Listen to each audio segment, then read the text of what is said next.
3 and 4. I'll point out the person on the right wearing the shirt. This is not some random person wearing a random shirt. This is actually our shirt, but we equipped all of our staff with at the recent pop-up events just to portray a consistent branding, and also, even with their back turned to you, they can still ask you a question. Next slide, screen. So in terms of the public engagement activities, I think you're probably familiar with most of this stuff already. We're in phase 1 of 3 phases of transaction. If you look closely at in the little circle to the right, you see the top half in blue is planning, and there are 3 segments to that. And the first of those segments is identify current and future needs, and that really is phase 1 of transaction. So we've been through that process. Primarily, we've been trying to drive people to an online survey, which is now closed.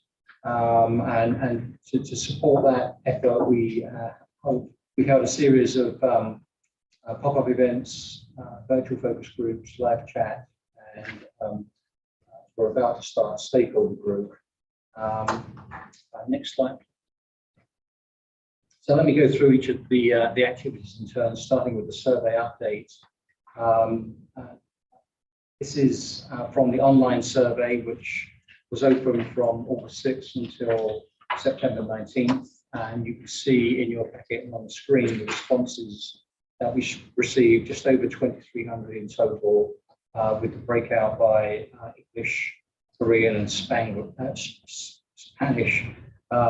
We did offer the survey in those 3 different languages. A number of people who completed the survey in English did indicate that they were Hispanic, and so probably the number for Spanish is probably undercounting the number of people who would consider themselves to be Hispanic in that sample.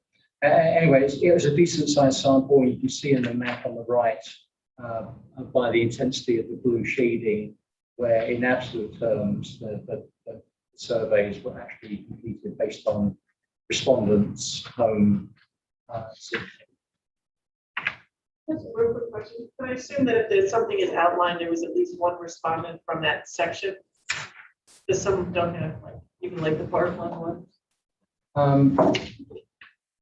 Yeah, I think. Yeah. Okay, just curious. Thank you. Sorry. We don't have those survey results for you to share with you just yet. They do exist, but we're going to be sharing those with you for your next meeting. The pop-up events, as I mentioned, 12 of these that were held while the online survey was open. They were in person. They were very safely managed with distancing and sanitizer, and as you can see, outdoors. So I think by and large, this was a great opportunity to get to people where they were. The goal here again was that the locations for these pop-up events, although they were spread around the region, we did focus them on the equity emphasis areas. I have a question. What was the percent threshold of the population that determined that these 4 languages would be used? But for the survey, the 3 languages, English, Spanish, and Korean, were selected because they are the most spoken languages in Northern Virginia. We added Amharic and Vietnamese in a couple of locations because those communities had a preponderance of people who spoke those languages in those locations. So we wanted to have translators available so that we could talk to people in their own language in those locations. Right. I just wondered if there was a certain threshold of percentage population that caused the use of translators. No, it wasn't so much a threshold as within our resources, we wanted to kind of go to the most frequently used. And also the online survey tool had some limitations on the number of languages we could do that in. So we wanted to make sure we picked the languages that would get to most people. Obviously, that's not desirable because it means there are some people we're not getting to in their native tongue. But it's a balance between that and the resources. So how did you determine what the languages that were most commonly used? I mean, was Sensor there some data? metric that was used? What was Yeah, it? so we have data on primary language spoken in all of the counties in Northern Virginia. So we were able to look at that. Like, I'm very far away. Am Please, go ahead. I? So we were able to look at the languages spoken. It does vary, as Keith was saying, across the region. So Amharic tends to be very common in Alexandria and Arlington, but not so much in the outer communities. So we looked at that data. There is a significant drop in language spoken after Spanish. It is a significant drop between Spanish and the next highest at a regional level is Korean, but there's a significant drop there. But also, so if I may add, so some of the consultant team with their experience in the region, they knew where you can get certain type of other people who speak other languages, and that also helped to determine. And we work with the jurisdiction staff to check if these locations make sense, if we kind of maybe which locations to be targeted based on those kind of discussions and how to monitor. The reason I asked was I had heard, and I don't know the validity of this, but I had heard that Arlington contains more people who speak the Mongolian language outside of Mongolia itself. It's just a factoid I picked up somewhere. I don't know if that's correct or not, but that's why I was asking how they were chosen. So the next thing we did was live chats, which was something new for NVTA staff. Essentially, it's like text messaging, but through a website. I'm sure you've probably done it on retail sites. And that was it's quite experimental for us, really. One of the restrictions we had was that we could only conduct that in English. We didn't actually have anyone approach us in any language other than English. But we did want to try this out, to see how it might work in the future, basically to open up accessibility to NVTA staff on a personal basis, but through the website. So, And if I could, Keith, I think the lesson we learned with the live chatting, we'll have to watch the timing, because the call for projects for the 6-year program was open during this time. And we received quite a few projects, not about transaction or comments, not so much about transaction, but about projects that the localities were vetting for the 6-year program update. Lesson learned. we were happy to talk about that as well. Next slide. And then stakeholder group. NVTA has never actually formally created a stakeholder group before. We have hundreds of people on our who subscribe to our e-blasts, but we don't actually have a group designated. And by this, I mean individuals who are representing either citizens or businesses or other groups. So we wanted to do this because we felt that there was a good kind of two-way street opportunity here, in that we could amplify our message through these stakeholder groups, and in return we could get feedback which is not solely from individuals, but from individuals representing other individuals. Doesn't replace direct contact with citizens. It's intended to augment, and we're actually scheduling the first meeting of the stakeholder group later this month, but at several instances during the period of time when the online survey was open, many of the stakeholders very kindly rebroadcast through their channels the fact that we were doing the survey. So we were getting a much greater reach than we've ever had before in the way we approach the survey. So typically these stakeholder groups will represent civic groups, advocacy groups, or chambers of commerce and other business associations. And over time, we expect to meet with, this will be virtual meetings, but to meet 3 or 4 times a year, specifically with representatives from the stakeholders. And as I say, the first meeting is currently being scheduled, likely to be in the last week of this. Can I ask a question? Do you need, do you want us to help populate that list? I mean, We would love to. Okay. We see it as being in its infancy at the moment. We started with our own MailChimp databases and just kind of went through line by line, looking at, recognizing names and knowing that they represent organizations. We didn't want to start, spamming lots of people who've never engaged with us before. We didn't feel that was the right approach, but as people can recommend stakeholders to us, then we're more than happy to add them to the list, particularly if you know that they're interested in engaging with us. Sometimes we've been given names and we've approached them and it's just been dead silence because, yes, they don't know who we are, why we're writing to them. But if you know of people who particularly want to engage, then we can check with us. They may already be on the list. Currently, I think we've got about 50 or 60 organizations on the list. yeah, I mean, I imagine we all have these lists within our jurisdiction. I mean, we have 50 and 60 that meet every night now, as Andrea. So I mean, we can get to that list for you. So I mean, just let us know, and we're happy to populate that for you. Yeah, and I can tell you now, if you know of any groups, Yep. then feel free to Yep. let me know. We'll get to it. We'll add them to this. Particularly if you can suggest anyone in the next week or so who might be interested in being involved in that.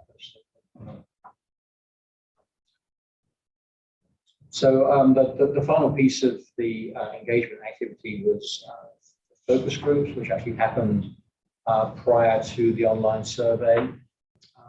As you know, focus groups provide a great opportunity to meet with a smaller number of people, but to dive much more deeply into the topics. So while we tried to pick groups that were representative of the segments that we were targeting, I wouldn't go as far as to say that you should think about focus groups in terms of statistical significance, because they're not. They're too small for that, but they are nonetheless a great opportunity to understand not just what people think about something, but why they think that way. So how were the participants in the focus group chosen? Did you make an effort at, for example, age diversity? Well, the way we approached it was through our consultant team, who have a sub-consultant on their team who specializes in focus groups, and they're based in the region. And actually, they worked for us on the previous transaction update. Fantastic job. So in this situation, we wanted to, keeping in mind the equity core value that we applying here for transaction, we wanted to get a mix of folks based on how accessible transit service is to them or not. And we also wanted to, using the federal classification of Title VI populations, we wanted to understand specifically from folks who would fall under that category, as well as obviously the population at large. So the sub-consultant who did the work, I think they maintain lists of people. We work with them to specify the filters that we want, and then they approach through their database folks who fit that group, and they try and maintain a good representation of different ages, gender, demographics, and so on, as well as these 4 specific kind of segments that we. So it's reasonably representative. Okay, the effort was made. Because the reason I asked is because the perspective of a retired senior would be different from, say, a younger person who might work in the service industry and have a different perspective about transportation. Exactly, and there were some retired seniors in some of the focus groups. They do represent a particular segment of the population, but they certainly didn't dominate. So there's the sorts of discussion topics we had, current travel choices, particularly keeping in mind the pandemic, issues going around Northern Virginia. We talked at some length about how they felt about the core values, equity, safety, and sustainability. We got into some prioritization exercises, which is rather analogous to the conversations we've been having with this committee and other committees about the objectives, types of transportation improvements. We also talked a little bit about technology. So there's a pretty broad discussion. Sorry, was there also an effort made to include in the consideration of choosing focus group participants where they were living? Yes. Residency location. Yes. Okay, thank you. Yes, indeed. And with the transit focus and the non-transit focus, that did generally divide between Arlington and Alexandria, predominantly on the transit focus side, and then more in the other jurisdictions for the non-transit. And yeah, we specifically did that because we wanted to understand different opinions based upon availability of travel choices. I'm going to hand over to Dara at this point, and she's going to give you a fairly high-level view of what we heard from focus groups, and she'll be happy to take questions along the way. Absolutely. So I will try to be brief and fail miserably, but so one of the big things we were talking with folks was about their travel patterns. Obviously, given the pandemic, people are sort of divided on pre-pandemic travel patterns and what they think they'll be doing once we come out of the pandemic, whatever that new normal was. So we were very careful about keeping those two separate in people's minds. So for the first thing, we found that single occupancy vehicles, so folks driving themselves, are chosen very much to get around their reliability and for the flexibility. Okay, that was the reason people mentioned using them.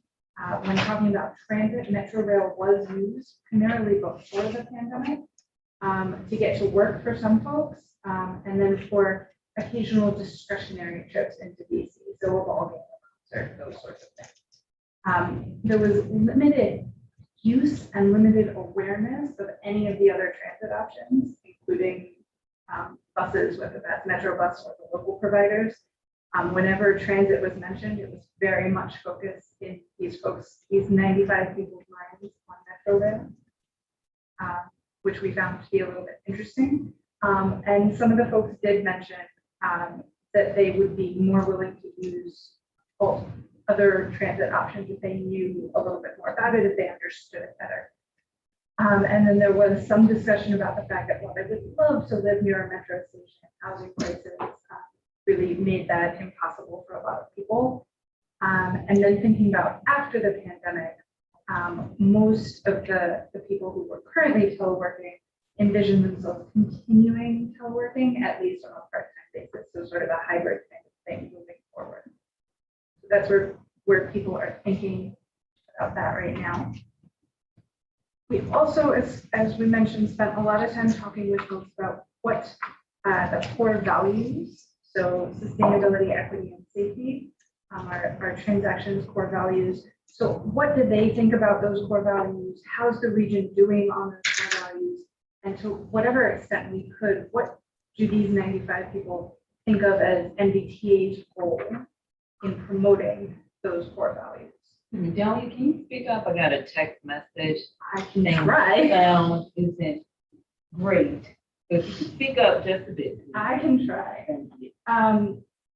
So starting with equity, overall, the participants identified equity as related to fairness.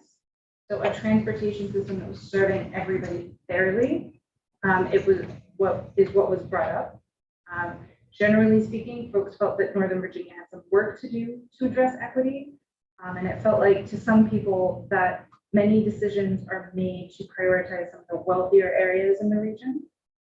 And so based on that, folks saw NVTA's role as being one to fairly distribute projects and improvements geographically to help some of those lower income residents.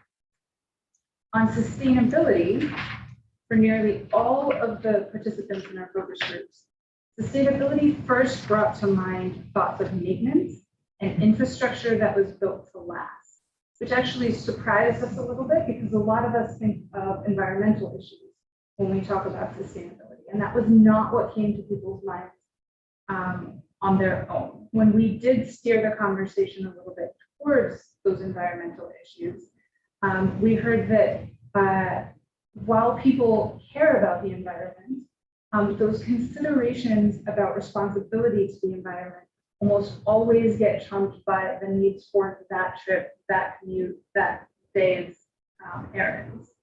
And so that in order for people to make the environmental choices, or the choices that are good for the environment, NVTA needs to make those alternative options really useful and really competitive with, say, driving alone in order to get people to. Our last core value is safety. And so participants really highlighted two elements of safety, primarily safety from crime, but also safety from crashes. We heard a little bit about sort of public health safety, particularly in light of the pandemic, but not as much as we might have expected. Metro was specifically mentioned fairly often by folks concerned about crashes, specifically referencing the big crashes that happened a couple of years ago. And felt that NVTA should encourage safe driving practices, but should mostly work to provide things like safe bike lanes, maintenance of roads and bridges, crosswalks, sidewalks, and other things that are going to promote pedestrian safety.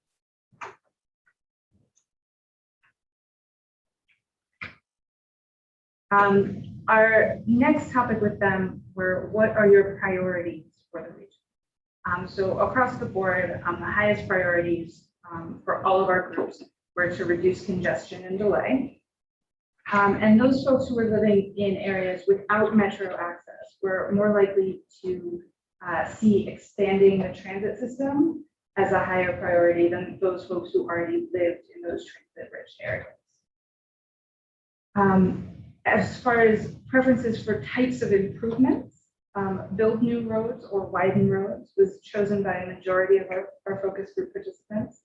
But we did have in almost all of our groups a local majority who pointed out that we keep building roads and the traffic doesn't get any better, so that doesn't seem to be a viable solution. So we had a couple of You said majority, but you meant minority, vocal minority. Yes, I'm sorry. That's right. That's on which part of the region the group is. Clarify that. Majority. Sorry, a vocal minority. Yes, that's the word. Yeah. Yes. And then we also talked with them a little bit about some of the emerging technology issues and how they might be prioritized. So thinking about getting the region's roads ready for automated vehicles was viewed as not terribly important in the short term, but in the long term, folks saw it as more of a priority. We also talked about vehicle electrification. So while people seem to be open to owning electric cars, a lot of folks identified specific drawbacks. So lack of access to charging infrastructure, battery life, how far you can get on those, all of that as currently being something that is stopping them from doing that. And that's what we heard from the focus groups. Questions? Questions?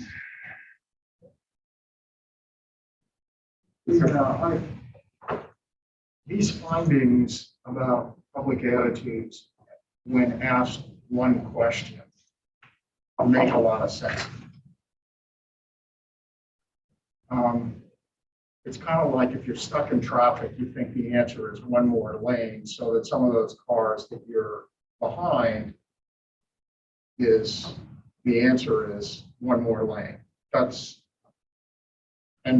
And I think this is very important to understand where the public is. And that's clearly where they are. I think the challenge for us is to ask the second question or third question to try to begin to understand where things really need to go short-term, medium-term, and long-term.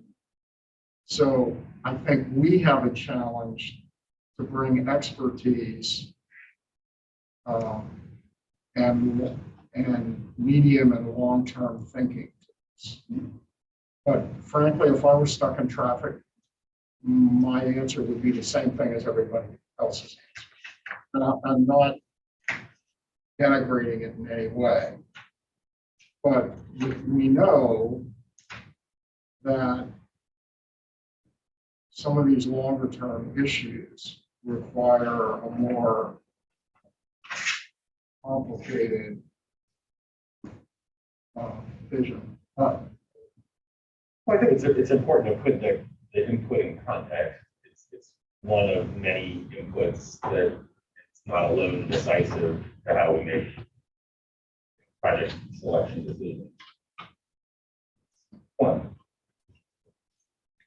The useful one, the ones.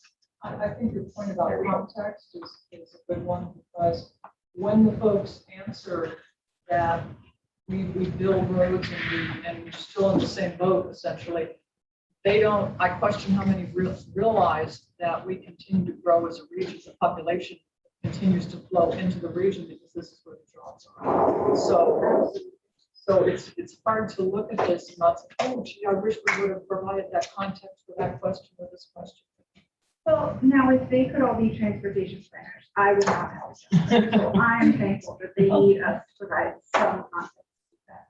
It is also, I think, to your point, incredibly difficult, everyone has found, to get the public to think truly long term, right? Folks are very concerned about what they're doing today and what they're doing tomorrow and Perfectly normal. maybe Absolutely, next yeah. weekend. Yeah. And after that, it gets very tricky. Yeah. And we'll also say this is 95 people. And when we come back next month with the results of the survey, that's 2,300 people, which is significantly more, but it's still only 23. Any other questions on the focus groups? Yeah, public engagement? All right, goals, objectives, and measures. Back to Mr. Jasper, or how we? More. No, that's great. Before she starts, I'm just going to preface this by saying that as far as this evening is concerned, we're not looking for you to take any action recommendations. That will be in your next two meetings, as well as obviously the two corresponding authority meetings, where you will be part of the group that actually takes the action initially on goals, objectives, and measures, and then subsequently on the weights associated with them. So we are getting close to the decision point, but tonight is not that point. But Dalia wants to provide you with some updates of what we've been hearing from the other committees, and so we can bring you up to speed on what we're hearing and our latest. Do you want to do the schedule really quick while you're talking? No. No. Okay.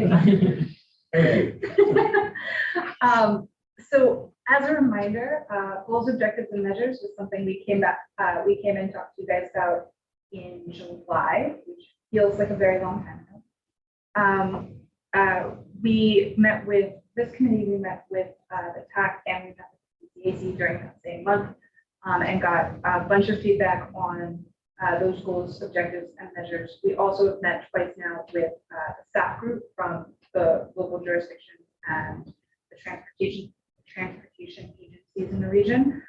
So we've had a bunch of that.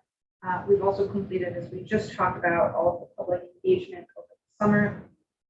And so this month, we are very, well, we're going to count this as September, right? This is still September meetings. We're here to give you an update on that. Next month, we'll be asking you to take action and make recommendations to the authority about the goals, objectives, and measures, so that those can be approved by the authority. And then in November, we will be back to ask you to take action on the weights associated with each of the measures. And that will also go to the authority and have to be approved by the end of the year. Did I get that right this time? Yeah. All right, 3 tries. So all of the goals, objectives, and measures, they stem from the new vision statement that you guys have seen a number of times and was approved by the authority in December of 2020, but are also informed by those 3 core values that we just spent a lot of time talking about, which we are attempting to incorporate as overarching principles that should guide both the results of transaction, but also the process of transaction. So you've heard us talk a lot about equity in the process of outreach, for example. So we're trying to incorporate that throughout. Our next slide reminds everybody of those core values. This is a slide you've seen before as well, but is really focused on how we're thinking at the moment about equity, sustainability, and safety, informed a little bit by what our focus groups have said, but primarily informed by what we've heard on these subjects throughout the region. The next couple of slides, I'm going to review some of the feedback we heard on our last set of draft goals, objectives, and measures from our 3 committees that we spoke with. And most of these pieces of feedback or requested changes we have made. There are a couple that we haven't. I get the fun job of explaining why. But you'll notice on these next 3 slides that some of the feedback we heard a number that everybody agreed on. So the first piece I'll put out for everybody is that the resiliency goal, as we defined it last time, seemed a bit too undefined. Folks in particular had some difficulty with the phrasing around unusual conditions. So that goal has been revised to more closely reflect the FHWA definition of resiliency, and we'll go over what that is shortly. We also heard from the PCEC that the definition of safety in our objective needed to be expanded to include personal safety and security, and in particular related to public transit. That was something we also heard from the focus groups. So we've updated that objective. And there was a request that we focus objectives and measures on improving the pedestrian environment and encourage non-motorized transit and improve transit access. So that change has also been made to some of our objectives. From this committee, when we came in July, we also heard the same comment about our resiliency goal. So we made that change. The other comment that you guys had for us was that the emissions reduction objective and the measure needed to consider decreasing idling, because idling tends to have higher emissions per mile than higher speed travel. So the performance measure that we're recommending at this point does stratify that BMT by speed. So all BMT would be counted, but the slower idling BMT would be weighted more heavily. We'll talk about that as well.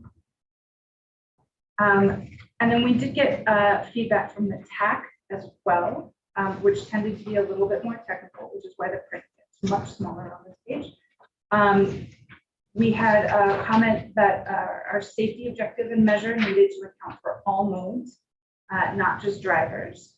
So we did update that performance measure and the methodology behind it to incorporate all modes and personal security. They have the same issue with the resiliency goal.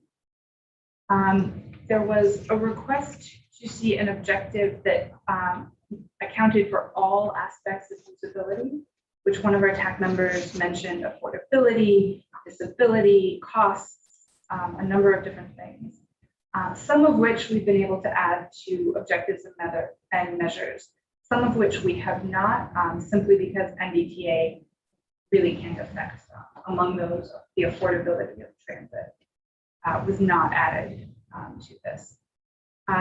We got the same comment from the TAC about the emissions reduction measures, so that change has been made.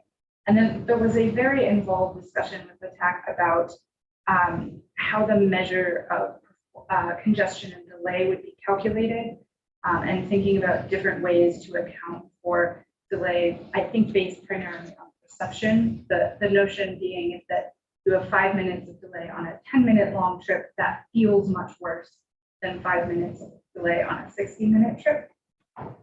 But ultimately, after a lot of discussion, the decision was made that if two people are on sitting in the same traffic, that delay should be counted the same, no matter where they happen to be going or how close they happen to be from it. So that was not added, and we have discussed that with the TAC last week as well. So our next slide shows our updated goals. All three of the goals have been updated, although some of them more significantly than others.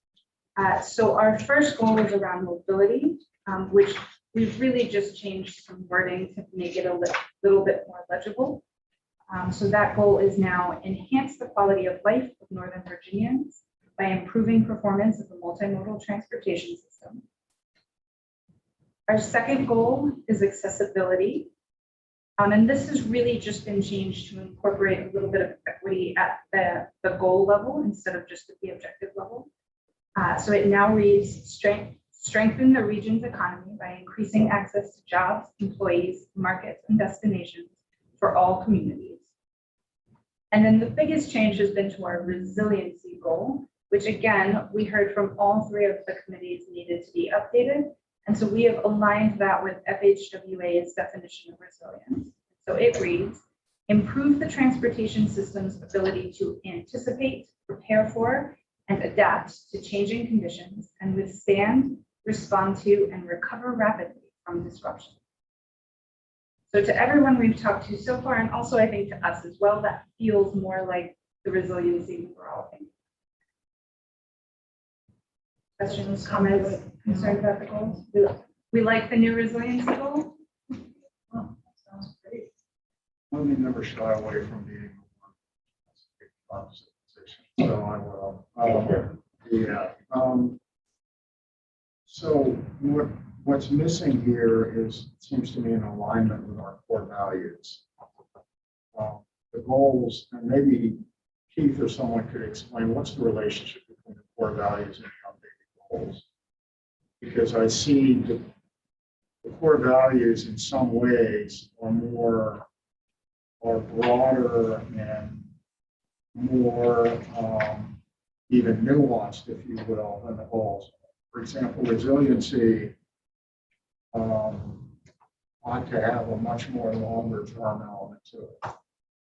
Not just today, but rather 30 years from now, or 20 years from now, or 10 years from now.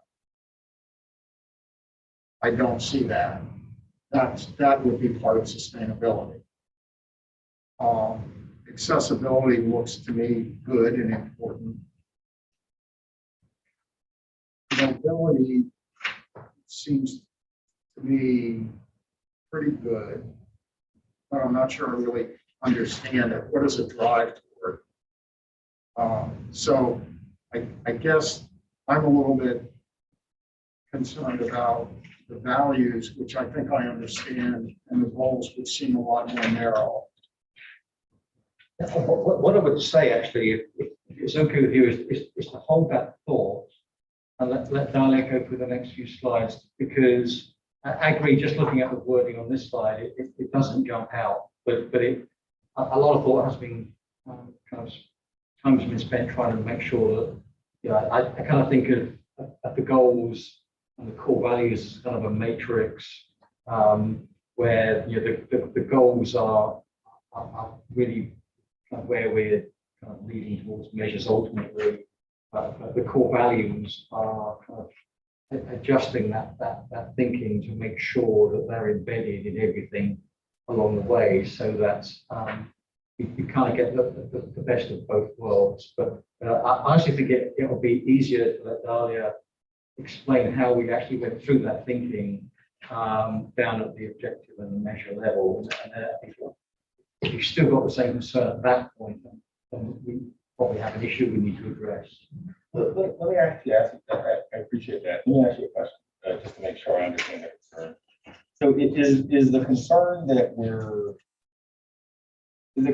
we're seeing resiliency and sustainability as indistinguishable in this whole? Because I think you're reaching more for a sustainability goal than kind of what I would look at as a resiliency. I guess I had an entirely different view. I view the core values as absolutely fundamental. The goals are the way you carry out your core values. And if your goals are really far more narrow than your core value, then you're not achieving your core values. I view it as more of a hierarchy. I think you weren't looking that way, and it may be entirely legitimate. So are you just saying that you don't believe sustainability as it's articulated in the core values is making its way into the goals? The goals are an incomplete implementation of the core value. Okay, all right. No, I'm just trying to better understand how you're approaching it. Okay.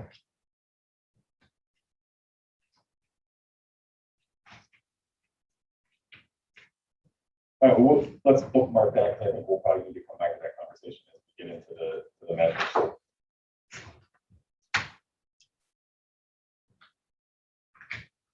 So our next slide, just a couple of thoughts and notes on some of the objectives and performance measures, some of which might apply to the goals as well. So we'll think about the performance measures. They'll be used to evaluate the impacts of any of our potential projects, and they will be used to measure progress towards goals and objectives. So all of this will be done in the long term, right? Any performance measurement is being done for 2045. So we want to keep that in mind. We also have the ability, as we mentioned earlier, right, the weights associated with each of the performance measures will allow us to weight each of them differently if we want to. If we decide that one of these objectives is far more important than the others, it can receive an outsized portion of the weight as we move forward. So those are options as well. We don't have to view each of these measures as being equally important. We also have a couple of sort of goals for the performance measures that we've set, right? We want to make sure they incorporate all the modes, all the potential project types, so that those projects can be reflected in those performance measures. We want them to reflect the core values in that they should try to help achieve those, but recognizing there are limits to what NVTA can do, and therefore what NVTA can actually impact through their funding. And we also want these performance measures to be simple enough and few enough in number that we can explain them to the public, right? We want to make sure that there's that level of transparency and that we're not out clevering ourselves with interesting technical analysis at the expense of being understandable by people.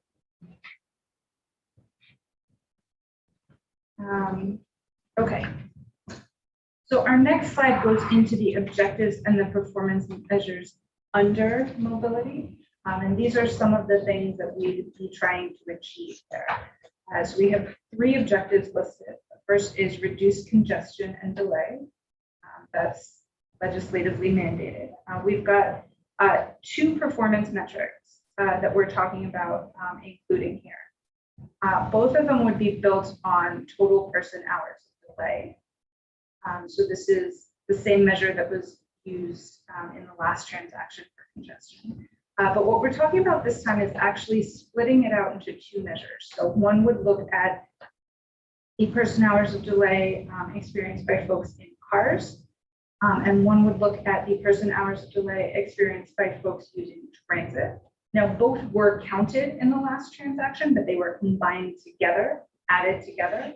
And because, unfortunately, transit ridership still represents a really small portion of overall travel in the region, making improvements that benefited transit passengers tended to get a little bit washed out in that because the relative values of them were so different.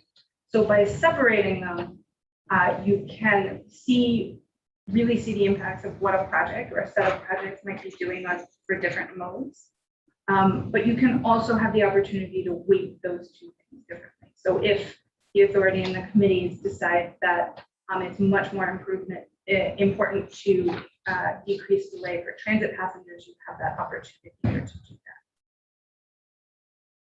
Our second objective. Can I ask a question on that? So I'm trying to understand how that gets, how that's applied. Are these alternate measures, or are these 2 measures that would be assessed on any given project? 2 measures would be assessed for any project or set of projects that we were looking at. So if you're removing congestion and a bus operates on that road, you are not only making the congestion better for the other people sitting in cars, but those bus passengers get some benefit from that as well. Now, on most of our roads, the number of people in cars vastly outnumbers the number of people in buses. Not true everywhere. But we did want to separate those out so you could really see those differential benefits. Okay, I guess it's gonna, then the discussion gets centered around the weighting and how you approach measuring this, but okay, I'll come back to that. Okay. Our second objective here was improving travel time reliability. So that is the predictability of that travel time for any given person. And we're looking at 2 measures here. Again, one is we use congestion duration, which is the length of time during the day that really severe congestion exists.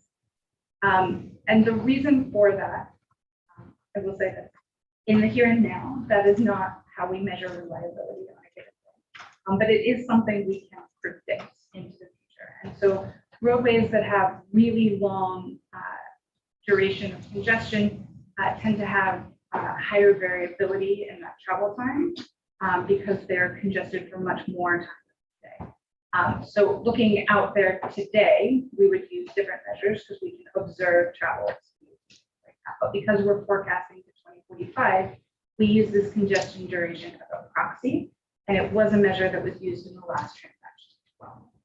The other measure we want to include here are transit person miles that are occurring in either dedicated right-of-way or right-of-way that has transit priority. So that could be on metro rail, it could be in dedicated bus lanes, it could be where there's transit signal priority, any of those things to help improve the reliability of those transit trips.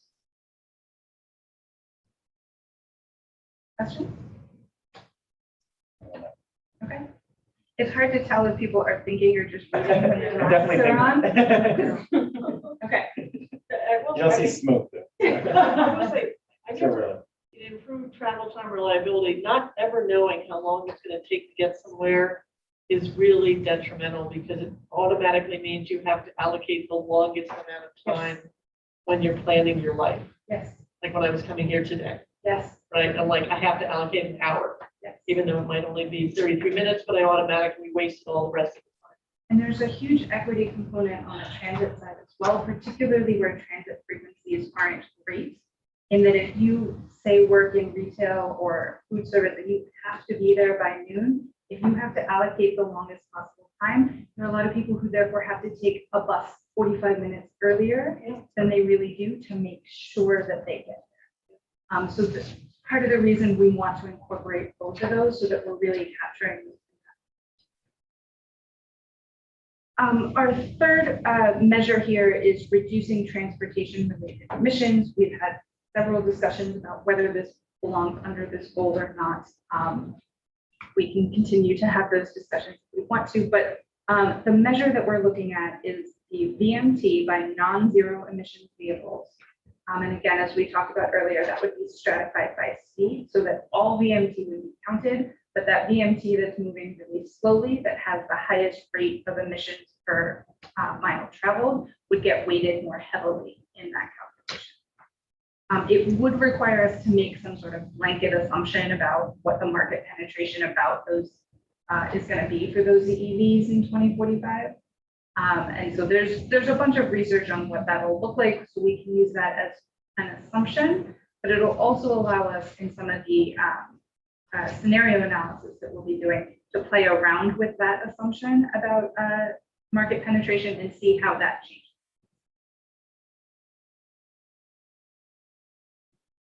Okay, I have a couple questions about this, but you want to. All right. So I'm trying to, I'm wondering if this got worse or better. That's what I'm trying to deal with here in my head.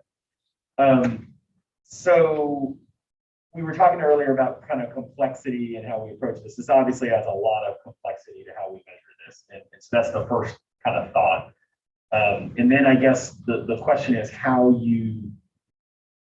what area of focus you decide to measure, because clearly, as some of the members of your focus group noted earlier, there are induced demand impacts of certain decisions that we make. And, so if you want to measure overall the transportation related emissions, you're going to have to gauge, hey, if we make this road faster, this is what happens elsewhere. And so I'm also concerned that if we end up looking at speed just as a zero versus non-zero, we're building in some assumptions that I'm not sure are completely backed up by a lot of data. So I would be curious kind of how we measure all this. I feel like we're setting up a lot of fights in the future. Let's put it that way. And I'm not sure it's the best way to get at this. I'm also trying to make this simple, right? I think simple is right, but I mean, ultimately we're trying to reduce emissions. That's the goal, right? We're trying to reduce overall emissions. And I think that's a useful measure for a project's impact or not. And I think. And unfortunately, there is a whole modeling process around calculating more precise emissions that we can't handle, that we can't tackle as part of transaction.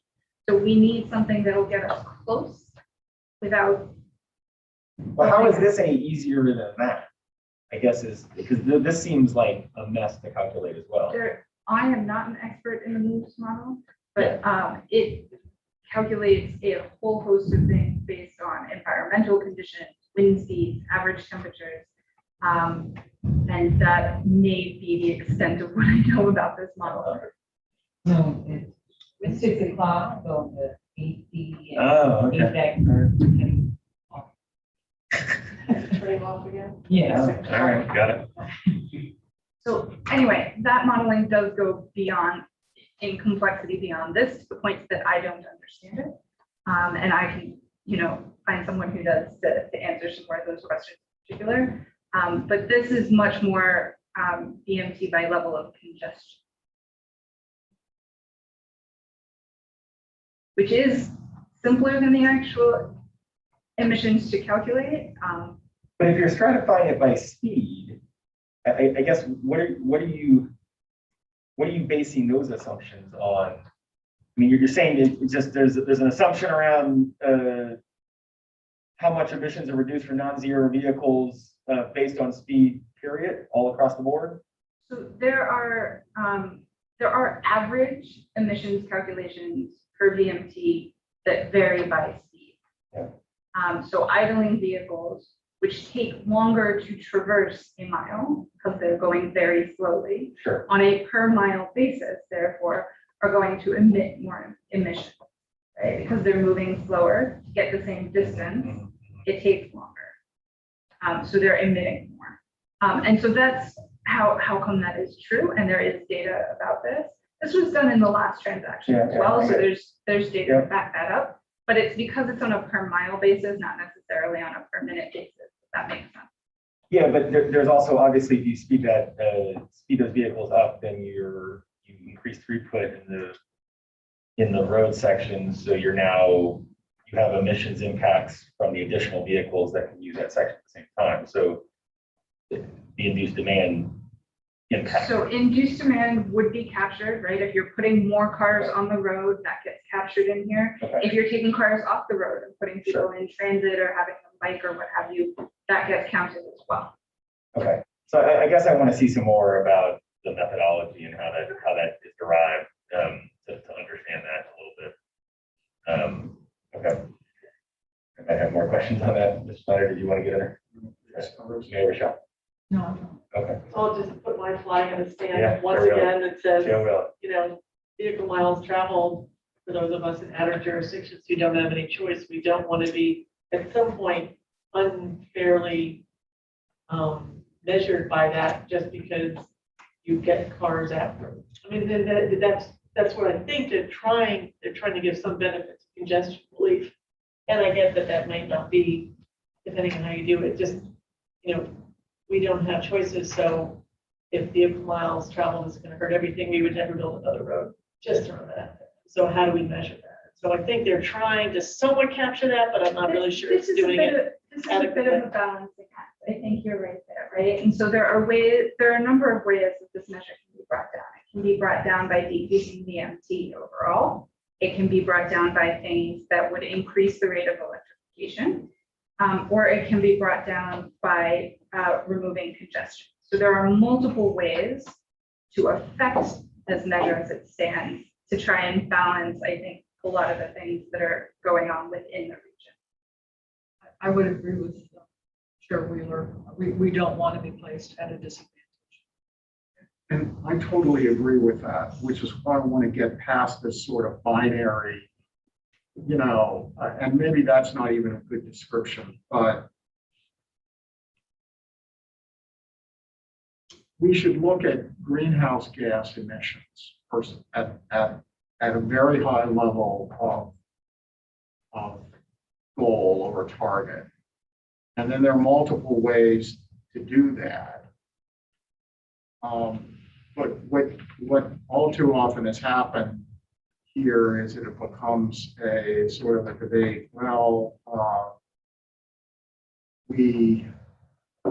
don't even know how to phrase it right, but we need to get past this. You're either for or against, roads. And the reality, it seems to me, the objective ought to be something we could all agree to, which is moving people around and reducing greenhouse gases. So what are the options for doing that, and how do we mix and match options based upon what's reasonable given the different parts of the region? It seems to me there needs to be a better way to address this. And I'm not saying anything negative about this group right now, but the way this is commonly addressed in the media and elsewhere is very simplistic and frankly, ultimately not helpful. And I agree that it's not helpful, but I think part of the problem is that there are those who do address it in that way, and it only causes further polarization. Yep. There are those who don't want to build any more roads. And they have a platform and they use that platform very effectively. And others who just want to build roads and who use that effectively. So I guess what our challenge is to rise above that and really get at, for example, someone stuck in traffic. The initial reaction, the reaction I would have, the reaction I had this morning when I was driving out beyond, where I normally go, is the answer to this congestion is more roads. Well, maybe the answer is a really good transit system so that you can actually read the newspaper or do whatever you want to do and let somebody else take you there. So there are multiple ways to do this. And I think our challenge is to add the long-term thinking and the expertise. So that it isn't always a choice between, well, roads or transit. I'm really you've got to get past that. Anyway. And just to be clear, Chair Wheeler and I are not saying that all we want to build is roads. We are multimodal people, and I don't mean to speak. Absolutely, And everyone I know is multimodal. Unless you're talking to the developers, they have a completely different perspective. They want all the roads that you can possibly build. But most of the people I know support multimodality, and that's why we're here, because that's what the NVTA does. Yeah, I agree totally. Yeah. I think the challenge is we're talking about one side of the equation here, which is just the transportation side. And the fact is, one of the most effective ways to reduce VMT, to reduce transportation emissions, is making sure that the job center is approximate to housing and making sure that folks don't have to take the longer trips. And obviously, looking at the census numbers in the last couple months here, there's clearly a lot of growth going on in Prince William and Loudoun for sure.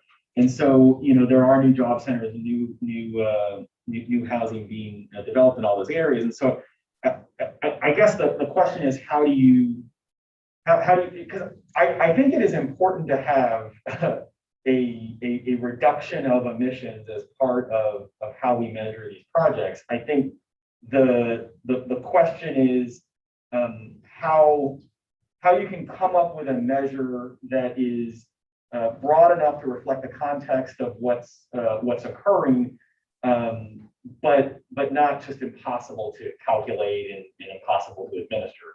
I think VMT is what we would traditionally use, and that's what's used nationally, and it's a commonly referenced measure. Understanding the angst about it, I think the key is trying to figure out how we do this.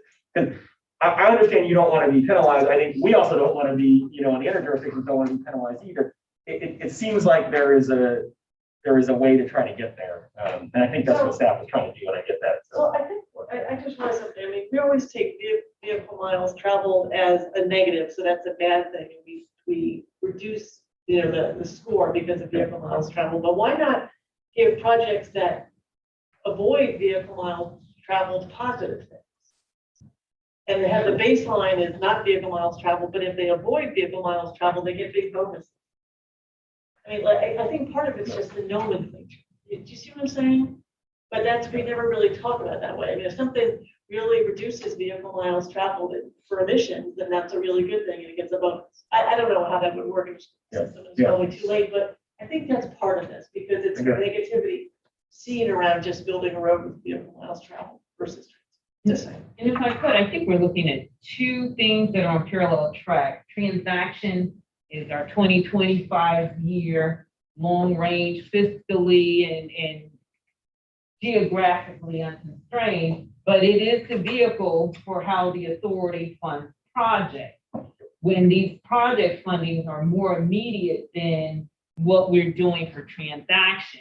I think, and this is why, we always use whatever version Dahlia can quote it, I can't, that the TPB has adopted because you have the transportation planners on it, the planning directors, because the component we're talking about really is the land use component.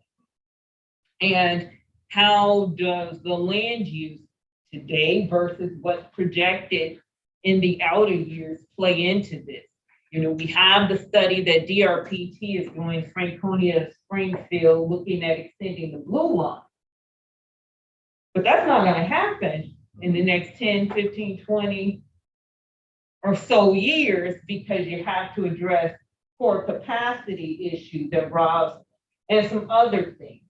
Then we have the pandemic, which we've seen bus transit recover a little more quicker than rail transit. But do we think rail transit won't recover? Absolutely not. So we have that. So I think we're in this parallel where we know what's happening today. And I think you said it earlier, Mr. Snyder, people are talking about what's going on today, but we're not really planning for today, at least for this transaction. However, when we get to the funding programs, we're on fiscal year, I guess the call for projects just closed, adding fiscal years 26 and 27. I'm scared to admit that's around the corner compared to what we're doing for transactions. So I think if we could try to marry those a bit. The authority has done a great job at being multimodal. And this is why, and I'm going to say this for my time on the agenda, this is why we're doing a work session with you before we ask, with you being the authority, before we ask for any votes, because we want to hear these sorts of comments to guide us as staff as to, are we on track with the goals, the core values, but really the performance measures and the weighting, and then is it consistent with the law? So let me take a simplistic example of where I'm trying to go. And again, this is not intended to take a position one part of the region against another. So let's say you're stuck in traffic on a given highway. All right, you really, we need to reduce congestion. Well, you could do it by adding a lane. You could do it by putting transit on there that's really attractive. You could do it by applying, electrify a lot of those cars so that you're certainly achieving greenhouse gas reductions as well as these other things. You could support telework to get people off. So for me, and assuming that congestion relief remains, that it's legally required, right, if I recall. So how we get the thinking in there that there are multiple ways to do it, multiple combinations. And I guess in the old days, reduction of vehicle miles traveled was the way to do it because you didn't have the possibility of electric vehicles. So now we have that technology. So how do we deploy that technology effectively in areas that are not benefited by a reduction in vehicle miles traveled? That in growing areas, right? You're going to have, by definition, you're going to have more people moving around, and you're going to have more in those areas vehicle miles traveled. So you don't want to penalize those areas, but what is the solution for those areas? Well, it's electrification. It's these other things. So that's what I want to try to drive to. No, that's very helpful, Mrs. Snyder. What I would say, because I know I get comments, oh, that congestion reduction, given priority, that the authority has to get priority to, that really constrains you. But we funded every mode except air travel. We fund almost, the only thing we haven't really funded is, air travel, and we couldn't fund that. But I think what you said is absolutely right. I would have been here. But, and then there's the discussion, well, do electric vehicles reduce VMT? And we've had some conversations, oh, they're going to clog up the network because once we have electric vehicles, and then is that the gateway to full autonomous? What is it, level 5 or level 6? Full autonomous vehicles where people who couldn't drive anymore for whatever reasons, are they back in cars?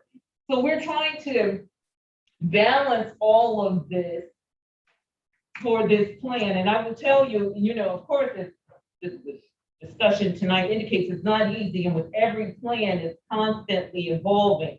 But that's really what we're trying to get to. We don't want to penalize anyone. And I definitely don't want this to be an inner versus outer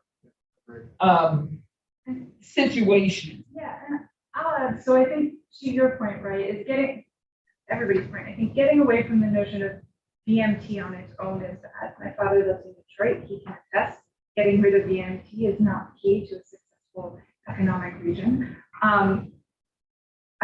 Is we've moved away from VMT as the measure for congestion, right? So we're looking specifically at people sitting in the way as that measure. And the VMT is really then just shifting into one of the proxies for emissions. And I think to your point, Mr. Snyder, there are a number of ways that that can be addressed. I think all of which get covered by these set of metrics, right? I think all of the ones that you mentioned about increasing electrification, about removing congestion, about introducing transit and getting people out of their cars entirely, all of those would be captured by that metric. Well, let me ask a question then. So if VMT is a broader measure that reflects both congestion, emissions, and a couple other things going on, and your perspective here is that by measuring what we've done around congestion and travel time reliability has essentially extricated the congestion components of VMT, and now we're just using VMT for emissions. Is there another, and maybe this gets to the kind of this tension here, is there another more pure play measure of just emissions from these projects, and perhaps one that actually addresses some of the larger context that may be missing even from VMT, and possibly even separate? I want to say no, but I want to hear about what we think the missing context is, because I think, again, I'm biased here, I do understand that by stratifying the VMT by congestion, we are saying that the slower moving VMT that emits more per mile is weighted more heavily than that which isn't, that induced demand or reduced demand on the roads gets counted there. Increased electrification gets accounted for. So I want to know what the context is that's missing so that we can fix this, other than being able to tell you the number of metric tons of greenhouse gases specifically that we're emitting, because that's harder for me to do with the model that I have. And how does that work with, you know, the newer cars? And, you know, you have some automakers that are saying by 2030 or 2040, their entire fleet will be electric. So that would get worked into this assumption of what is the market penetration of electric, or could be fuel cell, but zero emissions vehicles, right? So we'd want to make some assumption about that. We've done a lot of research on sort of how that market turns over, right? The average car stays on the road for 17 years. So yeah, I'm not doing. Yeah. 17 years? yes, Okay, I'm shocked. yes. Wow. There's a huge used car market. Yeah. They last a long time. That's an average. So even if by 2030, the majority of cars being sold are, it's going to take a long time for that For all market of to it, turn yeah. over. Yeah. So there's research that's been done into that. So we want to incorporate that into that baseline Absolutely. assumption. And then if there are, say, projects that would dramatically increase that rate of electrification in a specific area, say, charging infrastructure projects or something along those lines, we could adjust that to account for it. I just, give me a second, and then I'll get back here. Sorry. I just wonder if we're making too big of a deal about the speed of these vehicles as a factor here, and you know, because right now, if I were to say to you, you know, hey, I'm gonna set up a new bus system, right? Our numbers show it's gonna get 5,000 people a year that are gonna, you know, we're driving a single occupancy vehicle and are now gonna ride the bus. You could pretty easily apply a model that and say, okay, 5,000 people we're driving, now they're on a bus. It's gonna save, you know, this much miles reduced. Here's what we believe the impact is from emissions perspective. Bam, right? I think that's relatively easy. And I think the same could be true on the road side. If Chair Wheeler comes to us and says, hey, I'm gonna build this new road section. We believe it's going to speed up, you know, this road, this many more vehicles will be able to get through there. Again, average, not breaking it up by, you know, non-zero and zero, just saying, you know, average, we believe that's going to have this much impact on emissions. There's plenty of formulas that show that. And It so would all be related to BMT by speed. So is the question really that we just want it in units of gases? maybe I'm overthinking this, but maybe Rochelle, go over. I think my answer to that would be no. Okay. I think you built in a lot of nuance. Uh-huh. I like the approach that you have taken. I think you tried to think of absolutely everything. And I think if we can build on that and keep in our mind the importance of multimodal, we don't want to disadvantage you at all. And we don't want to be disadvantaged. And I think if we hold true to the model that we've been utilizing so far, and that is the concept of multimodality, I think we're going to be okay with all the nuance that will be brought in by the consultant. Because as Monica said, we fund everything except airplanes and air travel. And well, for example, help me out, Mona, I can't remember the amount of money that NVTA has funded on metro and rail so far. How much is that? Oh, I know for VRE, it's $40-something million. For Metro, it's $174 million. So we do, there is that effort there. There is that effort. We're not going to disadvantage anyone. I guess the question is, are we meeting our greenhouse gas emissions? I'm sorry, can you say that one more time? Are we meeting our greenhouse gas emission targets that we must or not? I mean, let's start really big, okay? That is a goal, right? greenhouse gas emissions? Are we meeting them? And I think the answer is no. Right? So we got to change something. Well, which region? I mean, when you say, are we meeting them, do you mean the entire US, the No, world, NVTA Virginia, region. Northern Let's Virginia? take the NVTA. If I may, we do not have GHG Okay, well, reduction on. add them together then. I mean, the Council of Governments has set forth goals, right? So what should we be doing in the NVTA region to meet the climate change greenhouse gas emission goals? Do we know? If we don't know, then it's a good question to ask.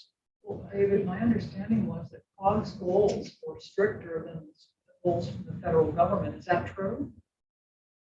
I believe that is true. Didn't they write a letter to Tree for more? Yes, in the past, we asked the question.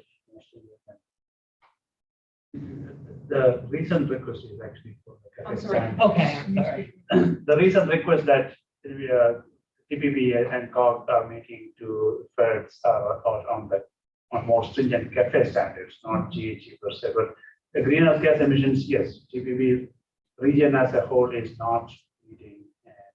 I would think that if you break it down to any particular sub-region, it will be the same case. I might say that meeting that target is not the goal of the Yeah. transaction. And it's not the goal of NVTA. And I think that's what we keep on running into, because we have congestion relief goals, but we are trying to weave them in, but it's not our overall, the NVTA wasn't created to reduce greenhouse gases. And I'm not saying that we should weave them in and try to get them in and weight them and give them credit, but it's not our overall goal. Or one piece of that big puzzle? It is definitely a part of it, because we would say when you reduce congestion, that's the parallel with reducing greenhouse gas emissions. But for us, we have equity and access and all of these things, like which do we give higher consideration?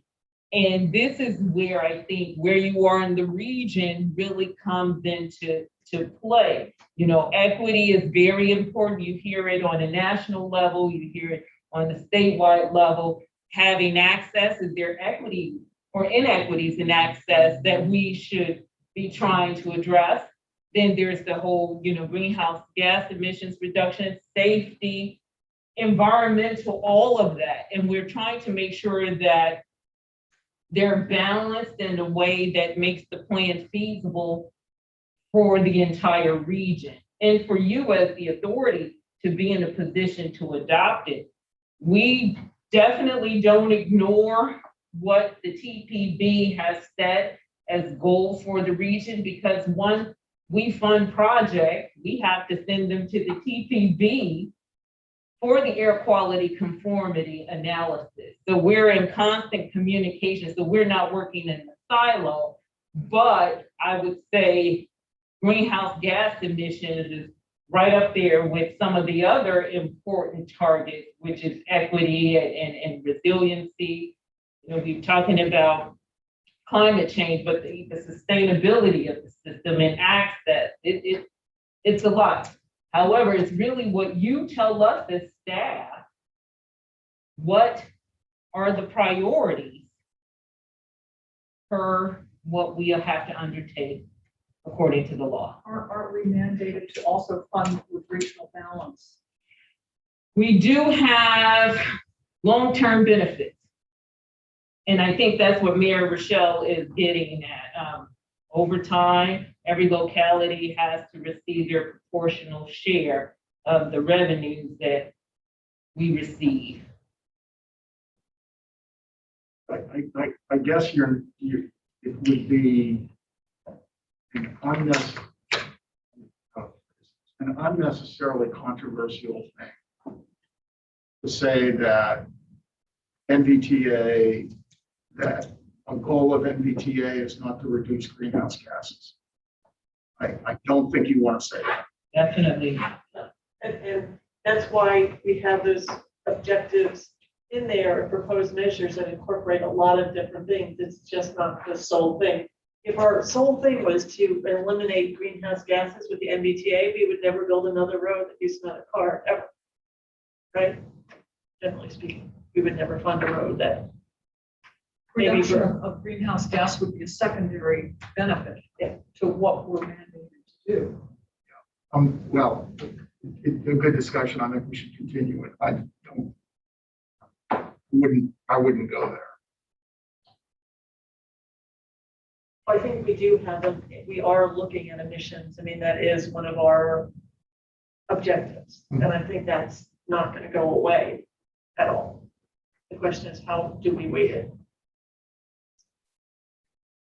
I think, shall we just hit the nail on the head there? I think these are the calculations, the methods, the data we'll be looking at the end of the day. Let's not lose sight of, we're evaluating a group of projects. We're currently about 400 projects in there. That number will grow a little bit more beyond where it is as this process unfolds. There's those projects, and then there's the weights that go with these measures. And for example, if the one that's the reduced transportation related emissions objective and the measure that Dahlia has articulated, if it was the wish of the authority to put a very high proportion of the weight on that measure, then that's really a policy statement that you're making to start. What I think you've got to be mindful of here is whether or not you like the measure or you think it's too nuanced or it should be nuanced in another direction it's important for us to hear.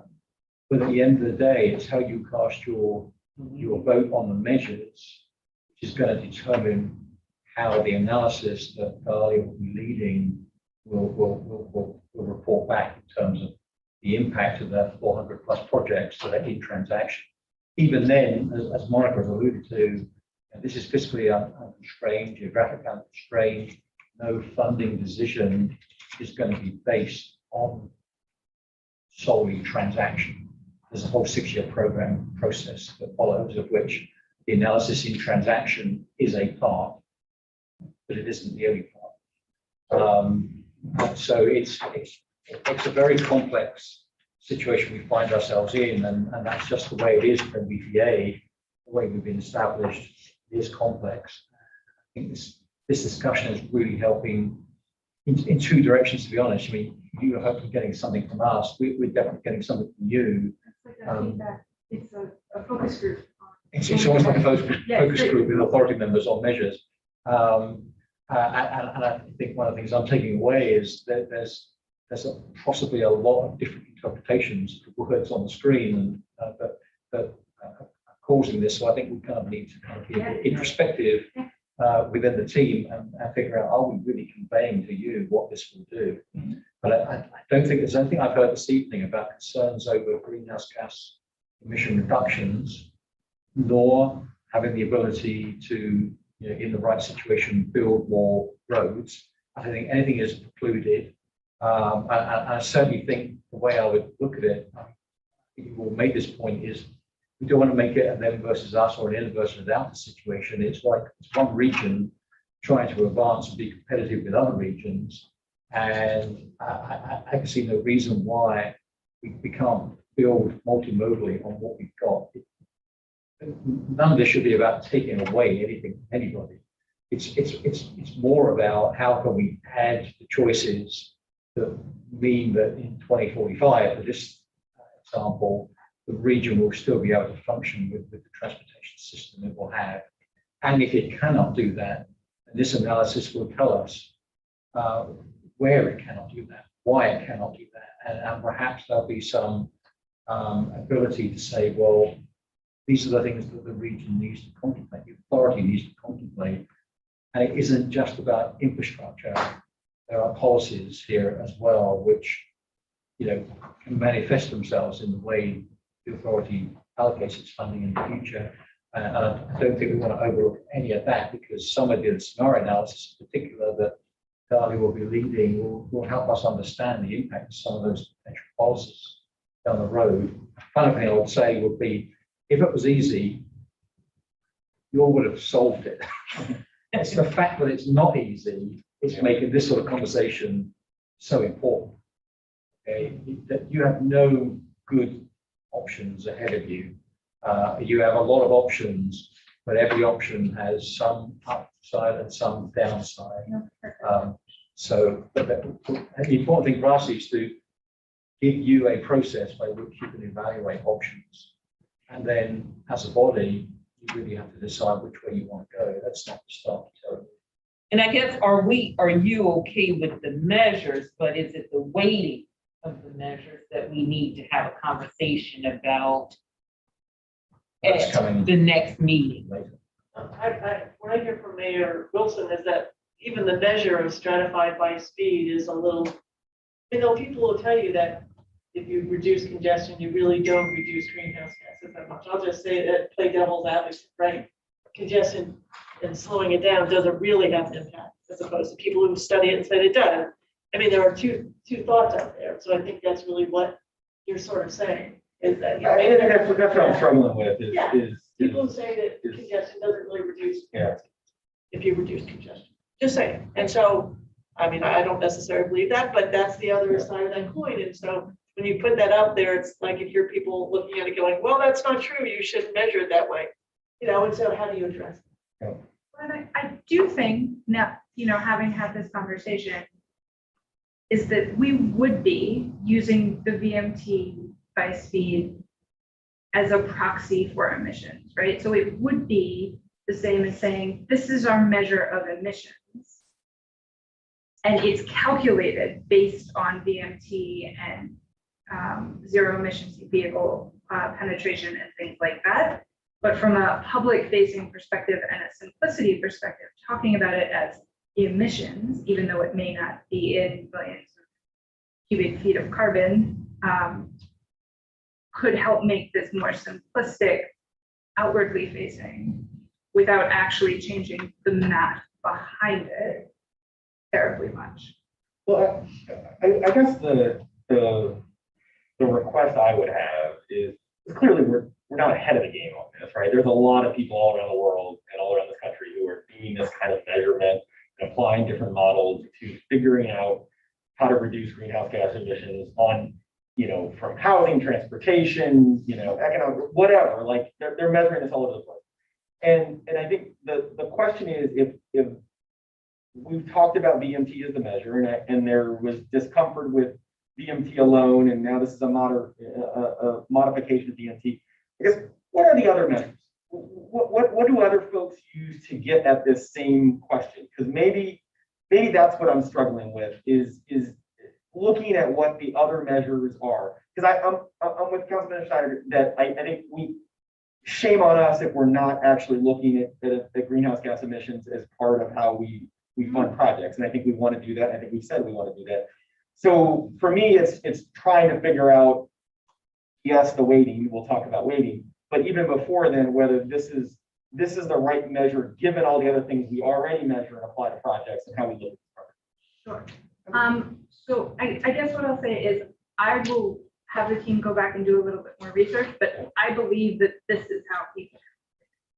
So we will double check that and see if there are other options out there. But I believe this is how it's done. I'm sorry, I couldn't hear you. You said this is what? This is using VMT by levels of congestion is, I believe, how it's done. I will double check if there are alternatives and we will have the team do that research, but I believe that's how it's done. So we will come back and make sure that that is the case. Let me try a different approach. So it is true that with the current internal combustion engines, they emit less at, 35 miles per hour.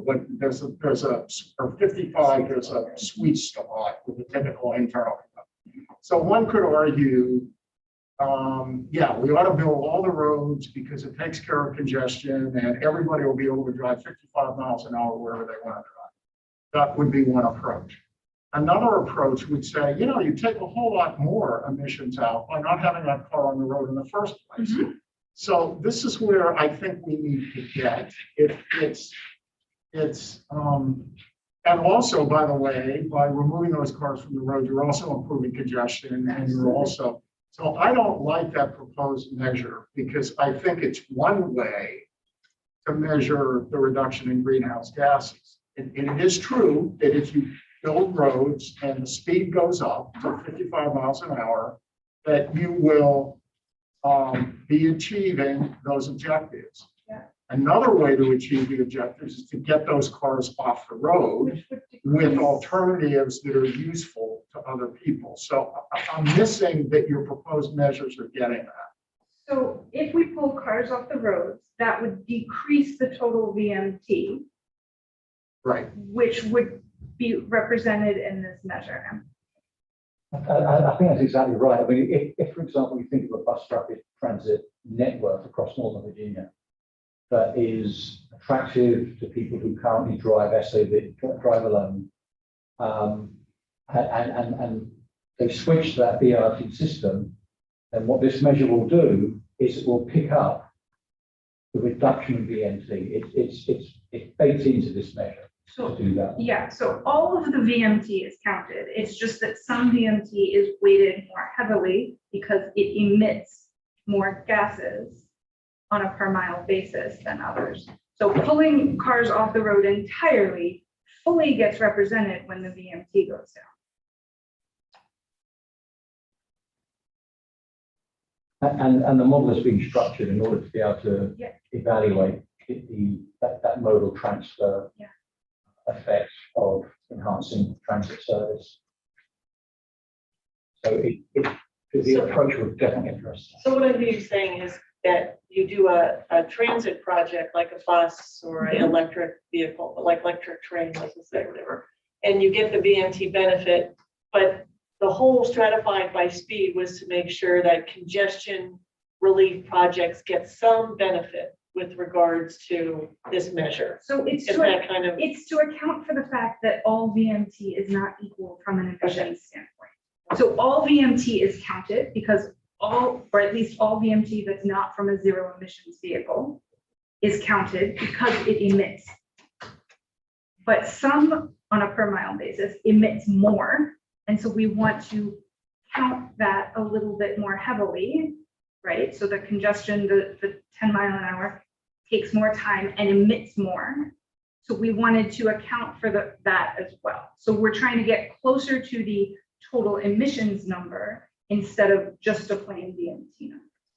I think the struggle is we're just talking about the speed impact on emissions and not talking about there is an equal and opposite of impact, right, of that, right? So the faster the traffic goes, the additional Yes. the additional volume that can be carried, and that has an emissions impact. And so I think making sure that we're describing the fact, and I think this is where I get a little bit more comfortable, making sure that we're measuring and describing the overall impact of what we are measuring, not just the plus, but Oh, yeah, also yeah, the yeah. negative. Absolutely. Okay. All right. I think we're mostly saying the same thing. I think we are. I think that's where I'm going to. I think so. There's obviously a lot of, I think Commissioner Snyder is right. There's a ton of studies on this. I mean, a quick Google search will give you 10 studies on both sides of this issue, and we'll suggest, there's some studies that suggest that impact is a wash once you calculate both sides of it, and so and maybe it is, right? Well, and because we wouldn't just be calculating this VMT on that facility, like if there's a roadway or something project, it's not just calculated on that facility, it is calculated for the entire region. So if it also results in induced demand and more cars on the road, but it's doing, like, all of that gets accounted for on a regional level. But I think we can do a better job of packaging what we're saying here so that it sounds to people more like what it is without me needing to talk quite so much. Because believe it or not, that is my goal. Other questions? No, this was quite a discussion, but a good one. No, I like that. I do have a comment. Yeah, you want to go for it? So, and I had a comment in the time, and one of the things we had in the current transaction that was a date adopted in October of 2017 was connecting activity centers. I think that was one of the performance measures. If you were, it was located 45 to 60 minutes within an activity center or something like that. And she said that it appears to be missing from this. Yeah, so that's gonna be on, if everyone's okay with turning the page, that'll come up. We can move on to accessibility. Oh, we're not done? No. I did say I can't be brief. Okay, so accessibility, we have two objectives, and this is a decrease, as was correctly pointed out, from what was included in the last transaction. I'm gonna go over these two metrics. We can talk about that one in particular. So the first objective is improving access to jobs. And what we're looking at here is, again, two metrics. The first one was included in the last transaction. And so that is looking at how many jobs the average resident of Northern Virginia can get to within 45 minutes in a car or 60 minutes by transit. And so this looks at, are we giving people access to jobs, but also other economic opportunities? Jobs we use as a proxy for stuff, right? Schools tend to have a lot of jobs. Hospitals tend to have a lot of jobs. Other things that people want to get to tend to have a lot of jobs. So we use that as a proxy both for employment opportunities and other fun stuff that people want to do. And so what we want to add to this measure this year is, in addition to doing that for the region as a whole, we want to calculate that measure specifically for the residents of the equity emphasis areas as well, so that we can have an understanding of, are the projects improving access for those folks who need it the most. So we can get an understanding to the point made by the focus groups of, are we impacting the equity population more or the same as we are the overall population, and having those two measures will allow us to do that and allow us to understand. But they would essentially be the same math, just for different parts of the region. The second objective that we're looking at is reducing dependence on driving alone by improving conditions for people accessing transit and using other modes. The long description, but what we're looking at here is incorporating a lot of what we heard about improving access to transit, improving pedestrian and bicycle connections around the region. So this would be a little more qualitative in nature. So we'd be looking for projects that are improving access to that high capacity transit. It'd be looking at projects that are improving the walk or the bike environment. It would be looking at projects that essentially provide more information about some of those alternative modes to folks in order to help encourage more people to do that. That's what we're looking at here. Doug, if I may, do you want to explain why we dropped the Yes, activity I wanted to center? know if we Activity wanted to center? do that. Okay. So the connections to regional activity centers was a measure that was used last time. And it was very difficult both to explain to the public and to properly define. So connections to regional activity centers, would a project have to cover the entire path between two activity centers? Would anything that led into a regional activity center count as that? There are also wide variations across the region in how those activity centers are, the regional activity centers are defined. So we have, say, Arlington has 3 right in a row with the Roslyn-Ballston corridor. So anything that connects along there connects activity centers, where in Prince William County, they tend to be spaced further apart for various reasons.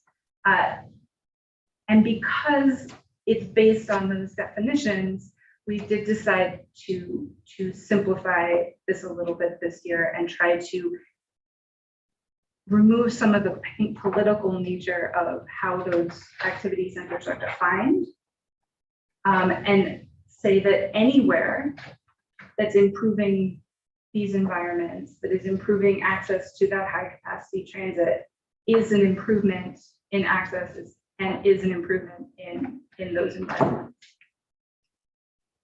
There was another measure that we removed from accessibility this time around, which was also looking at travel times between specific activity centers in the region, which was enormously complicated and silly to calculate and made no sense to anybody. I can go into how it was calculated, but unless anybody really wants to hear it, we don't need to. But it was needlessly complex and told us very little, we found during the last transaction. So we decided to simplify that one as well and focus on things, again, that the public could understand and that we could make our decisions based on. I have a quick question. When I'm looking at these little figures, I just noticed the little figures next to here, and maybe it's because they were in the prior transaction.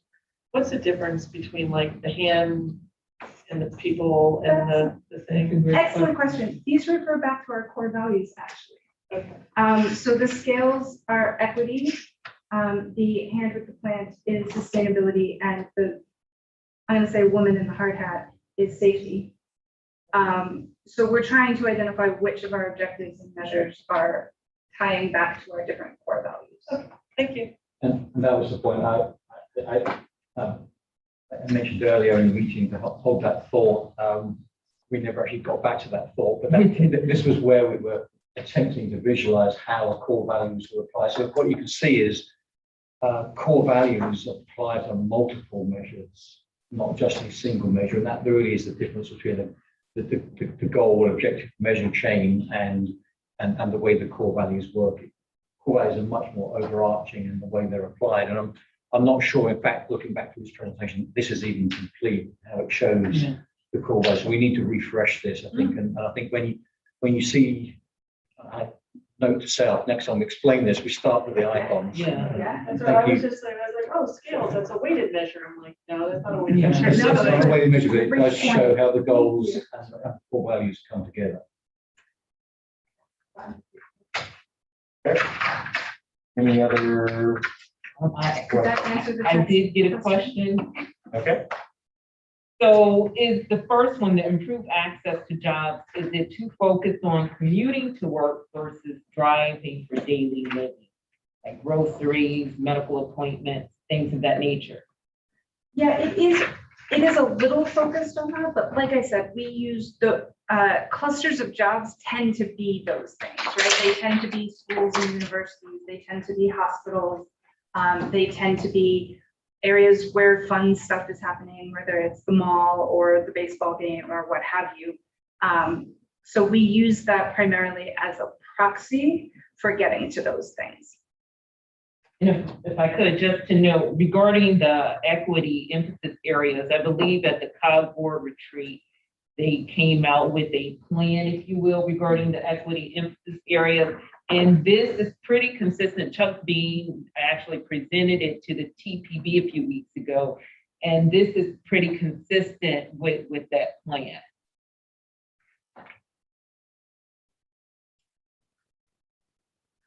Okay. Other questions?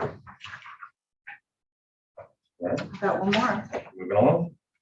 Okay, so our third goal area was resiliency.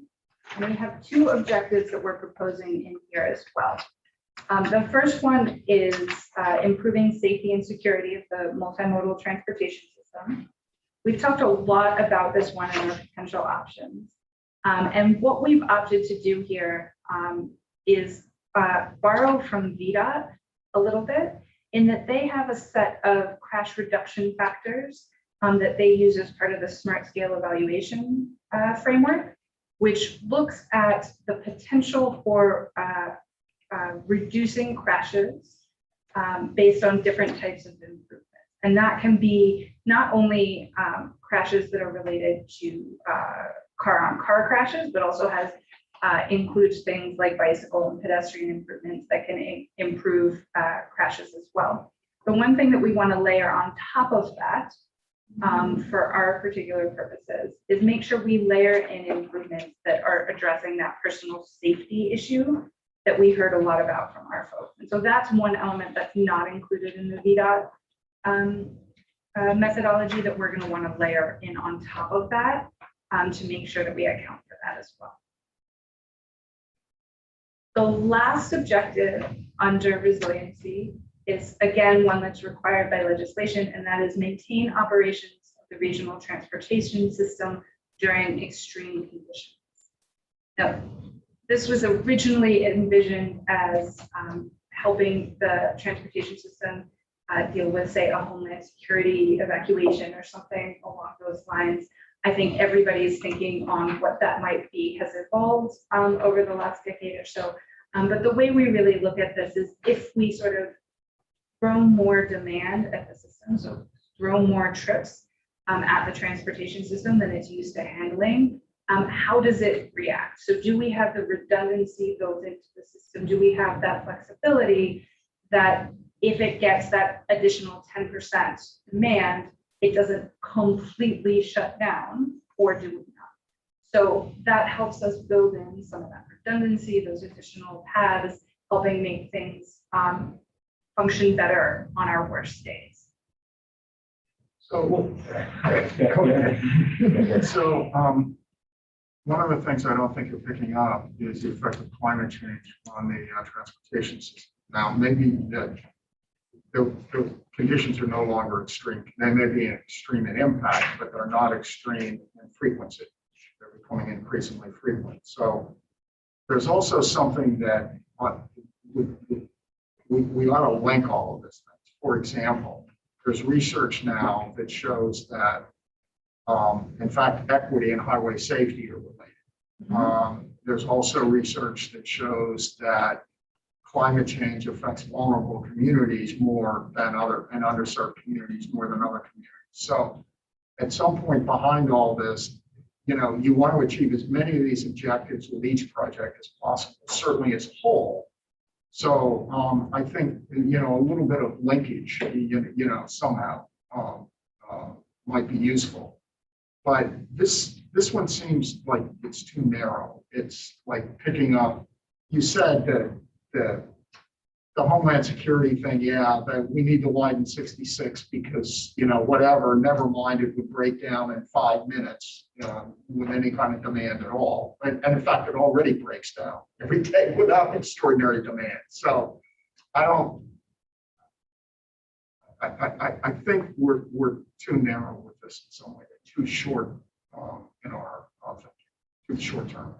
So on the climate change issue, we do recognize that that's a major issue. And it's one of the things we want to look at as part of the scenario analysis that we mentioned a little bit in July. We've talked about a little, and we can come back in October with some more information about that. But we'd be looking at, I think, precisely what you're talking about. If there are pieces of the transportation infrastructure that become unavailable to us due to climate change, whether that's pieces of the Parkway, VRE tracks, whatever, certain bridges, whatever that might be. How does the system operate under those conditions is something we're looking at as part of that scenario analysis. So we will be taking a look at it. We are not necessarily proposing that the measure or the objective, just because we can't forecast the climate change itself. That's not, unfortunately, what I do or what we do. So we'll use other people who have done a lot of good work in that, do that, and we'll put that in a scenario as opposed to in the measure itself. So we do want to look into that. We think that'll be really interesting. Can I suggest maybe a way to weave what I think you're trying to get at, Councilmember Snyder, a little broader, and then I think even something that Rochelle was saying earlier is around, I think the one thing that we're not measuring here is optionality. And optionality. Optionality. You know, when you think about a resilient transportation system, to the examples you offered, if VRE is shut down, do you have another option? And do these projects contribute to additional options for folks to get around? And I feel like that's a measure where that could be really beneficial here as we think about these projects, because we are trying to build multimodal. We're trying to provide people a series of options. There's not just one way for them to get to and from home, to and from the grocery store, wherever. And so I think figuring out a way to measure that as a way to look at these projects, I think that's going to run a thread through a lot of these suggestions. So, you know, I mean, heck, that's, you know, as someone who, you know, day job commutes by transit most of the time into my day job, you know, again, I'm always thinking about, okay, if, you know, if this happens, here's what I might do. I might need to take Lyft because this is happening, you know. I think making sure that we provide as many options for people and the capacity on those options is ultimately what we're trying to do, big picture. Yeah, so some of that will get picked up in some of these measures, but we've talked a lot about ways to capture that redundancy or optionality, as you're saying. Yeah. And we have some really technically clever ways to do it. Yep. And they take me 3 minutes to explain to anybody.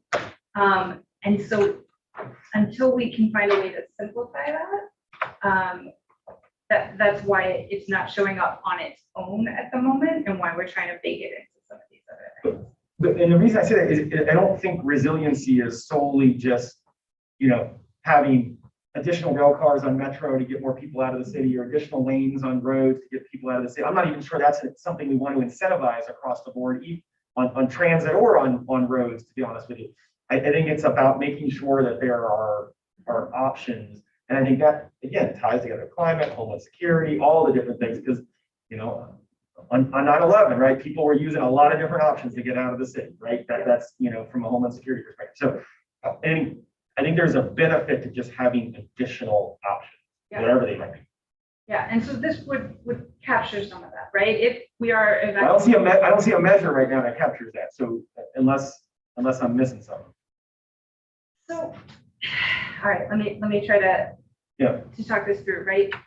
If there are many options under a serious stressful situation, the system will perform better because people will have options, right? They'll have an alternative to get home, whether that's a different roadway path to take, whether that's a different transit option to get on.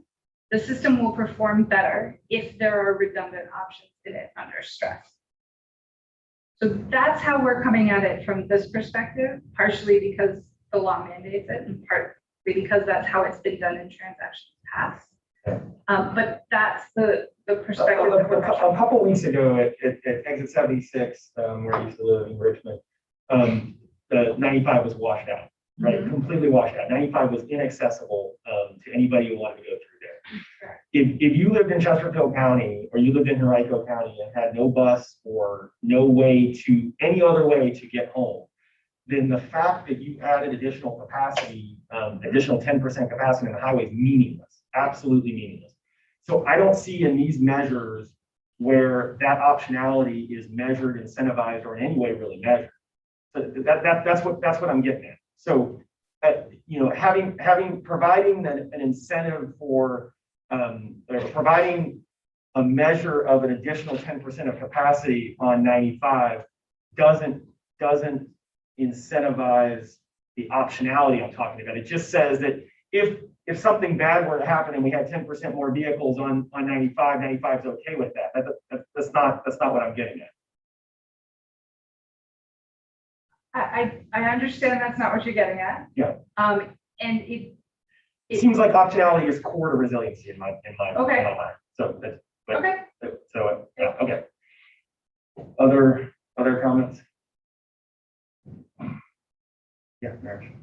When David was talking about he didn't see climate change in this particular statement, when I read the word disruptions, my mind automatically went to including terror attack, climate change, any manner of disruption would be in this. I agree about the objective. I just don't see a measure that relates to that. That's my point. No, I was addressing. Yeah. Okay. There you go. All right. Other. I just have a basic question. Yeah. When we talk about proposed measures, like how we measure, are these the only measures in the model, or are there other ones that were an older transaction that we're incorporating? We can make the measures out of what the model tells us. So there are limits to what the model can do. This is not the full extent of what the model could do. But it depends on what you're trying to get. So our current transaction has 15 performance measures, and it became apparent to us that because there were so many, they're canceling, some were canceling each other out. So we really weren't seeing the full impact, the full benefit of some of the performance measures. And So at now 15 there are how many measures? Has it been reduced right to now, like 8? it's 10. Okay, As we're proposing it right now, I believe the answer is 10. okay. Which is less, it's still a lot. When we went through this in the last transaction, right, with 15 performance measures, the weights ended up being only 5% and 10%. So everything was important, but also nothing was, to steal a phrase from me. So now every place there's a dot, it's 10, and that's the first. Because I haven't been through the process Yeah. before, so I apologize. Get Yeah. up to speak. So by narrowing the number of measures, it might give you the authority, the options to weight certain things more heavily without feeling the need to sort of peanut butter all over everything. It might not, but it was an attempt.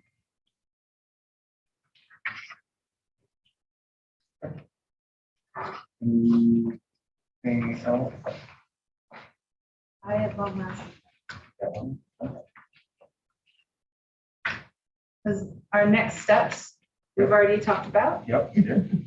So we're gonna make some adjustments based on this conversation and the Yep. conversation we've had with the other committees. We will be back in October, because this is not October. I was gonna say. This is September. This is like Congress, it's still September 30th for another couple weeks. So, yeah, we're doing that here too, all right. Got it? We will be back later in October Yeah, I got it. to ask for action. September 32nd. Keep on moving. Yes, to ask for action on the revised set of goals, objectives, and measures. And then back again in what I believe will be actual November, but is possibly the December part of November, to discuss weights and ask for action on those as well. My time machine has too many VMT. Yeah, that's right, that's right. So I'll throw it, at the bottom of our agenda, it says next meeting is November 1st to November 29th. So are you really coming back in October? I just hate to mention it, but. Coming back in November, that's Okay. October cycle of week committee Yeah. meetings. Where the Right. technical Okay. committee So these and days good. PCC will meet in actual October. And then usually we try to keep PPC after those two meetings, so the preferred date is 11/1, and I want to get your So we opinion. should talk about I that. sent an email That's to our all of you October earlier. meeting. right? Yeah, We'll talk about that in a bit. Fair enough. All right. Oh, wait, you mean the November 1? November 1 meeting is actually. Hold that thought. Second. So, Ms. Dragon, you want to do the MBTA? Sure, so just briefly, to piggyback off of this discussion, we do have a work session scheduled with the authority on October 28th from 1 to 4 p.m. And Mr. Snyder and Councilmember Snyder and Mayor Wilson, we did hear from you during your conflict, and we reached out to your offices. I think, Mrs. Snyder, you're going to call in. We don't want to pull you away from the wedding, but if you could give us a few minutes, Getting there. or just your, some of your comments. And because, again, we've had this robust discussion with the four of you, we want an opportunity to have it with the full authority before we ask the authority for action on anything. Maybe I should then send the official alternate, right? Okay, Because if it's that important, when we're on the phone, it's just not that good. okay, Maybe that's what. okay, thank you. The call for projects for the FY 22 to 27 6-year program closed last Friday, October 1. That's the real October 1 at 5 p.m. And this is just tentative information because staff is still going through the application. We had 9 applicants, 27 applications totaling $1.3 billion. The one thing I can say right now, we don't have $1.3 billion. That's the one thing I do know, because remember, we're picking up fiscal years 26 and 27. So the finance team is working now to determine what sort of revenues they think will be available to populate this 6-year program. when the finance committee met last week, Mr. Longy did tell the committee, oh, we have a $96 million quote unquote surplus, but it's not really a surplus because you have the 96 million, then we have the 70-30 split. Then what we did from the previous 6-year program that you adopted last year, we released the taper. We have to put the taper back. So when it's all said and done, I think that amounts to a good 30 million, but we will have revenue projections for the 6-year program update. For the authority meeting next week, you'll see that the call for projects for fiscal year 28 CMAQ and RSTP will be on the agenda. And again, we have to program CMAQ and RSTP for the out year. So that's why it's fiscal year 28, and we make programming recommendations. And lastly, this Thursday, speaking of multimodalism, we are having a ribbon cutting with the City of Falls Church and Nova Parks for the WO&D Trail. I think we had the groundbreaking last year during COVID. It was one of our first COVID activities, and now we're here to celebrate the ribbon cutting. We have seen pictures. I can send them to the authority. I mean, it's magnificent the way it looks. It's truly a modal option. I've already heard a lot of great things and appreciation to NVTA and of course authorities. That's all I have, Mr. Chair. How many apps did you say equaled the 1.3 billion? There were 27 applications. And again, we still are combing through them, making sure the eligibility requirements are there. And even though we received the applications, the resolutions of support are due by December 3rd. So we'll continue to look at the applications, but if we don't receive the resolution, we'll have to disqualify the application. All right. Anything else? All right. So now that brings us to the conversation about scheduling a meeting real quick. You want to, so we have a November 1st and November 29th. Sure, were you expressing concern about whether? No, only this is in October and everybody's talking about it. Had it in October. I'm like, I think we're. It's October-ish. October-ish. Well, there's people who read ahead. Alright. Somebody else. Actually, I put them on my calendar, but I'm flexible. It's both days, just to confirm, it's both. Yeah, Yeah. and they're both monthly. Oh, I will not be here on the 29th. I'll be driving back from North Carolina. Oh, that's the Thanksgiving. Is that the Monday after Thanksgiving? Yes. No, I'm trying to miss the Sunday traffic. Yeah. Kind of reduce the congestion. Yeah. Someone should do something about that. Someone knew it doesn't belch. I know Wilson and Marissa, both of you replied to my email. I don't know if I'm fine with the 29th, but I can take another. 29th is fine. November. Number 1st and 29, 2 days. Number 1st will be the next meeting. Yep. 29 will be the meeting after. I'm good for both. All right, I am as well. All right, anything else for today? Nothing from staff. All right. That was a meeting. There we are. All right, everyone, have a good night, and we'll see you back November 1st. Thank you. All right. Monica, what are we gonna do on the 29th? If I have to, I could get up like at 4 in the Oh my morning. gosh, Mayor, we don't want you to get up too early. The 29th meeting is to talk about the weight. Weights, that's a recommend weights for these measures. Yeah. Now, if you have some info to give us beforehand, please let me know, or even afterwards, because again, we're gonna take all of this feedback and then have it ready for the authority. Are we going to talk about the weights on the 1st? And then we're coming back to try to finalize